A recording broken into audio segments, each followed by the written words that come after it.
वीर को अचानक से महक की यादें दिखने लगी और महक की आवाज अपने पीछे सुनने लगी।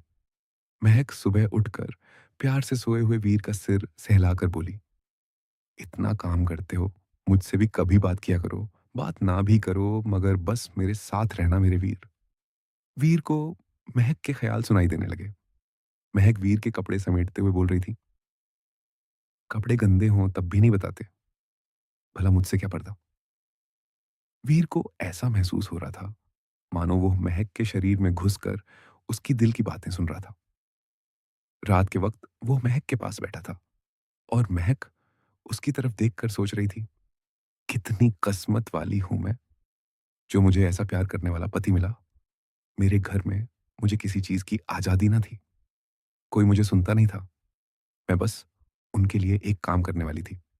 मगर वीर ने मुझे समझा और आजादी दी ताकि मैं खुद को समझ सकूं, अपने आप को जरूरी समझ सकूं। सच तो यह है कि जिस दिन हमारा रिश्ता हुआ था, मैं उस दिन अपने जीने के मकसद के बारे में सोच रही थी और तभी मुझे वीर मिला। कैसे बताऊं आपको वीर, मैं आपको कितना चाहती हूं। वीर समझ नहीं पा रहा था कि उसके साथ क्या हो रहा है।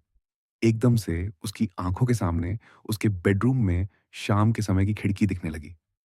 महक बेडरूम की खिड़की से नीचे देखते हुए खुद से बोल रही थी, मुझे ऐसे बात नहीं करनी चाहिए थी वीर से। आखिर उनका पहला प्यार उनकी खुशबू थी और बिंदु ने फोन पर बताया कि खुशबू की शादी कहीं और हो गई। जाहिर है वीर को तो बुरा लगा ही होगा। मैं ही पागल थी जो उन पे भड़क गई। जब वो घर आएंगे तो उनको प्यार से खाना खिलाऊंगी और माफी भी मांग लूंगी। तभी पड़ोसन घर आई और महक से बातें करने लगी।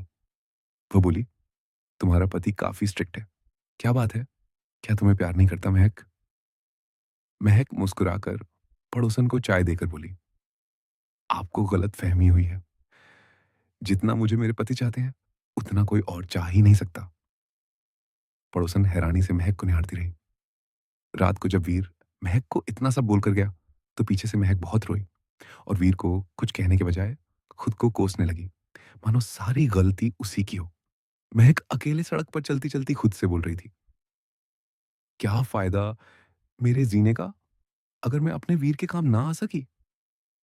हो सकता है कि उनके दुख और रोने की वजह मैं ही हूं, तभी वो मुझसे चिढ़ते हैं। मेरे उनकी जिंदगी में ना होने से उनका बोझ कम हो जाएगा। वैसे भी अपनी माँ और दादी के लिए मैं बोझ थी, इसलिए इनके लिए भी वही हूँ। इतना सोचते सोचते महक एक गाड़ी के सामने आ गई और उस गाड़ी से उसकी टक्कर हो गई। एकदम से वीर को एक नर्स ने उठाया और वो बोली, प्लीज सिर आप उठ जाइए, हमें पेशेंट को चेक करना है, सुबह हो गई है। वीर हैरान था कि उसके सपने में महक की सारी और सपने क्यों आ रहे थे। वीर की आंखों में आंसू थे और वह प्यार से महक को देख रहा था। दोपहर के वक्त महक को होश आई और उसने वीर को उसके पास खाना खाते देखा। वीर महक की तरफ देखकर मुस्कुराया और बोला, तुम ठीक हो ना महक। महक बिना मुस्कुराए सीधा मुंह बनाकर आंखें झुकाकर बोली, जी ठीक हूं। वीर खड़ा हुआ और प्यार से महक के चेहरे को छूते हुए उसकी आंखों में आंखें डालकर मुस्कुराकर बोला, अब भी नाराज हो मुझसे, मुझे माफ कर दो, आगे से मैं ऐसे नहीं बोलूंगा। तुम ठीक हो ना। महक का दिल जैसे पिघल गया और उसका गुस्सा 1 मिनट में गायब हो गया। वीर की आंखों की गहराई ने महक को मोह लिया और वह मासूम सी आवाज में बोली, बिल्कुल ठीक हूं, आप चिंता मत करो, आपसे गुस्सा हो जाऊं। इतनी हिम्मत कहां है मुझ में। वीर हंसा और उसने प्यार से महक को खाना खिलाते हुए बोला, सच कहूं तो गलती मेरी ही थी जो मैंने अपनी नाराजगी की वजह तुम्हें कभी नहीं बताई। मगर हैरानी मुझे इस बात की है कि खुशबू की बात जानते हुए भी तुम मुझसे नाराज नहीं हुई। खुशबू मेरा कल थी और उसके लिए मेरा प्यार बेहद गहरा था। तुम मेरा आज और आने वाला कल होगी और तुम्हारे लिए मेरा प्यार हमेशा खुद से बढ़कर होगा।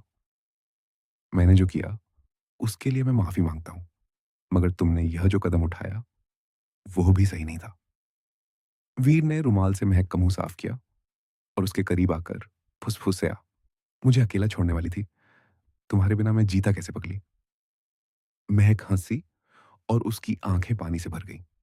महक भी वीर के कान में फुसफुसाई, आज इतना प्यार किया है, रोज मत करना, वरना मैं खुशी से पागल हो जाऊंगी।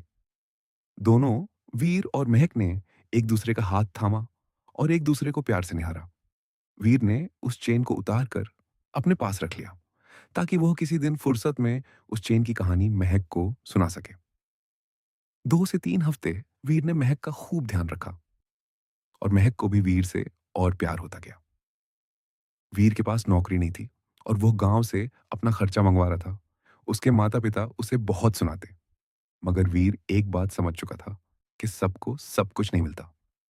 पुराने गम सिर्फ आपके आज को दर्द से भर देते हैं, और फिर अगर जिंदगी में सब हासिल करना चाहो तो कुछ भी नहीं मिलता।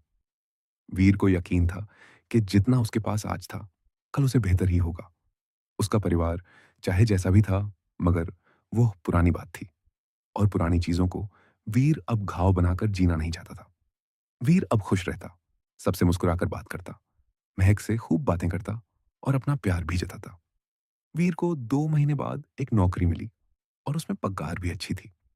वीर की नौकरी लगते ही वह अपने गांव गया और अपने माता पिता से लड़कर बिंदु को अपने घर शहर में ले आया। वीर के माता पिता ने उसे खूब सुनाया, मगर वीर ने किसी की परवाह न की। वीर ने बिंदु को स्कूल में एडमिशन दिलवाई और उसे उसकी मर्जी के मुताबिक पढ़ाने का फैसला किया। वीर ने बिंदु को घुटन से निकालकर एक आजाद जिंदगी दी, जिसमें वो अपनी मर्जी कर सके।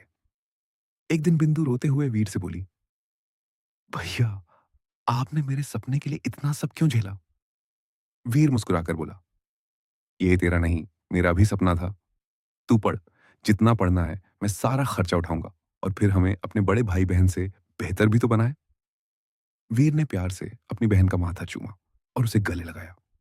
बिंदु ने खूब पढ़ाई की और वो एक बड़ी डॉक्टर बनी, जिसकी शहर में खूब इज्जत थी। 6 साल बाद वीर का भी अब खुद का कारोबार था।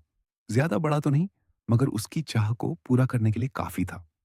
वीर के 2 बेटे उसके घर की रौनक थे, और अब उसका खुद का घर, खुद का ऑफिस था। महक और वीर का रिश्ता और भी मजबूत हो चुका था, और वो एक दूसरे में अपना जहान देखते थे। बिंदु ने अपनी शादी के लिए अपने माँ बाबा से पहले वीर को उसके बॉयफ्रेंड से मिलवाया और बोली, देखो, माँ बाबा माने या ना माने, अगर मेरा भाई नहीं माना तो शादी कैंसल। वीर ने प्यार से बिंदु का कान खींचा और बोला, भाई की चमची, इतनी बड़ी डॉक्टर है, सही ही लड़का ढूंढा होगा तूने, और माँ बाबा की भी हाँ ही है, तू शादी कर।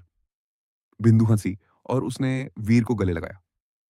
एक दिन रात के समय महक वीर से बोली, आप एकदम से मेरे एक्सीडेंट के बाद बदल कैसे गए?